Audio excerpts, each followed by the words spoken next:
Hey everybody, Leah Klett here with the Christian Post, and my guest today is Kelly Freeman Craig. She is the director of a brand new film titled Are You There, God? It's Me, Margaret, based on the best-selling novel by Judy Blume. So interested, I read a little bit about how you brought this story to the big screen, how you worked closely with Judy to do that, and how she chose you Yeah. specifically to do this.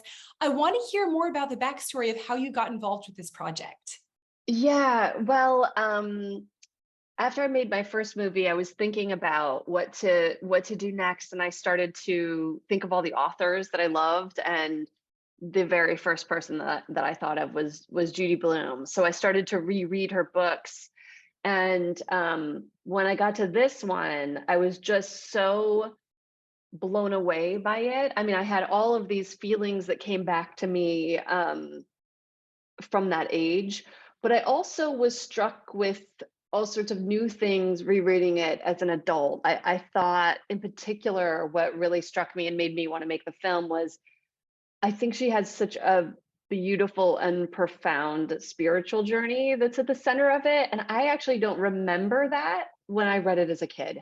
Like it only struck me later as an adult um, that there's just something really I think just beautiful and true about at that age when you feel really uncertain about yourself and there's all this change going on in your life to reach out for something greater and to have that sort of longing for faith. You know what I mean? And for a belief in something solid that and a knowing that you're going to be okay.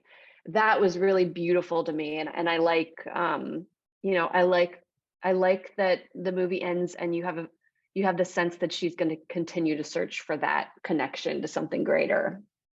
Yeah, Margaret really sees God as a friend. Her life is upended. She's like, I Mhm. need somebody to talk to. And for her, that's God.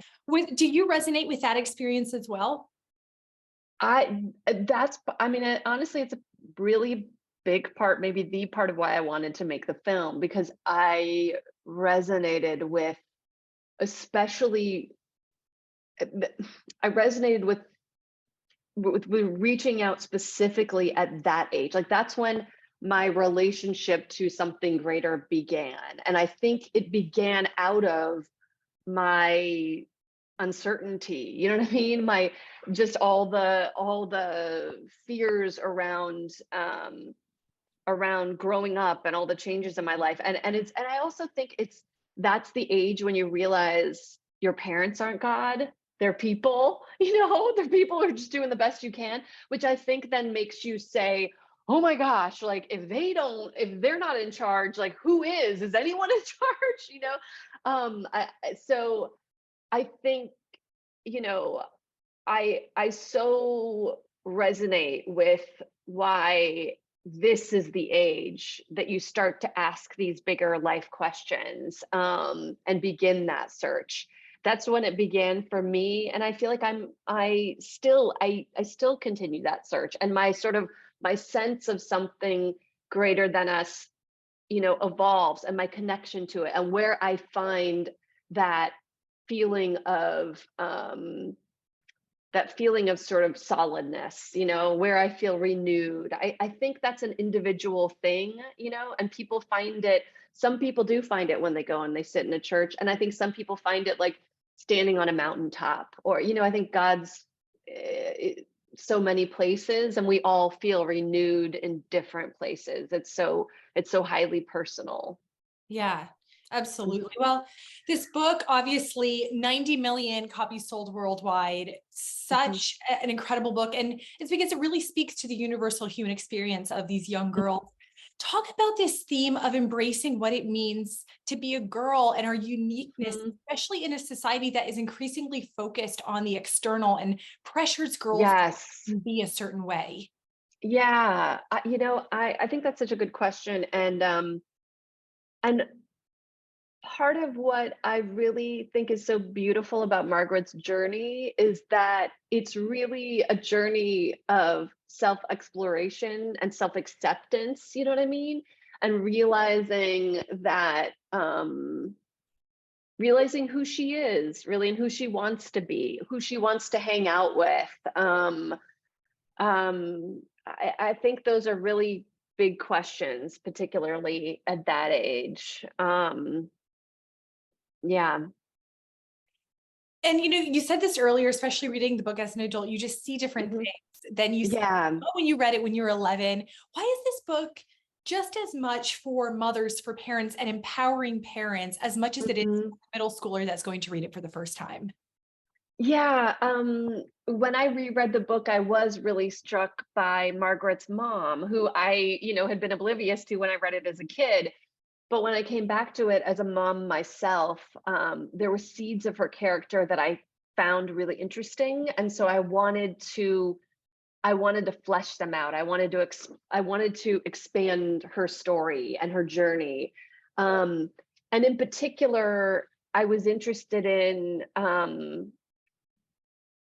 the journey of trying to strike that balance between um, being the type of great mom you want to be, the type of great present mom you want to be, and um, and following a career that you love, and often those things, both of those things require a lot of time and attention, and sometimes they can feel at odds to one another in a way, because when you pursue one, it's sort of like you have to set down the other.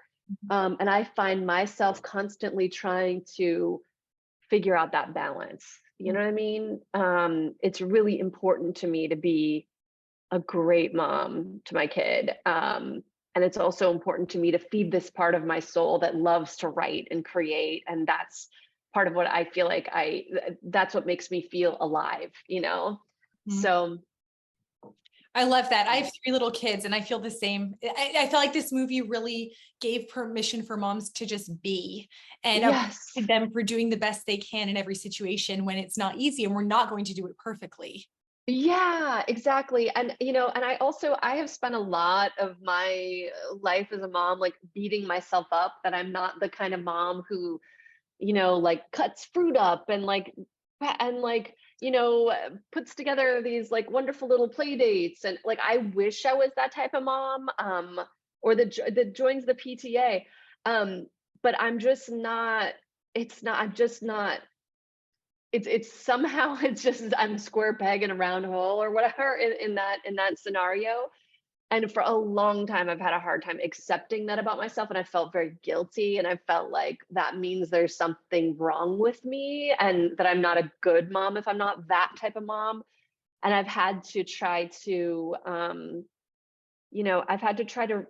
rethink that. And I'm trying to rethink that. I'm trying to say maybe being a mom who's passionate about her work and her kid is good and is okay, and I can be that. I can be all those things. Yes, absolutely. Now, this is such a beloved book. So many people love this book. It must have been daunting to be like, okay, I'm going to make a film about this. What were some things that you were like, I've got to get this right to be true to the narrative that Judy Bloom wrote all these years ago? Yeah. You know, most of all, first of all, I did feel like an enormous pressure, because I love the book and it's important to me to represent it, to represent it well. But really, the thing I kept saying to myself is, um, if I can make a film that makes me feel the way the book made me feel, which is understood and less alone and normal, then um, then I'll have done right by the book. Mhm. And once I could sort of peg that as my North Star, then I could sort of get out of my own way and release some of the pressure and just serve the work. Yeah. Now, as people watch the film, as they leave, what do you hope that they're talking about? What do you hope that they're feeling?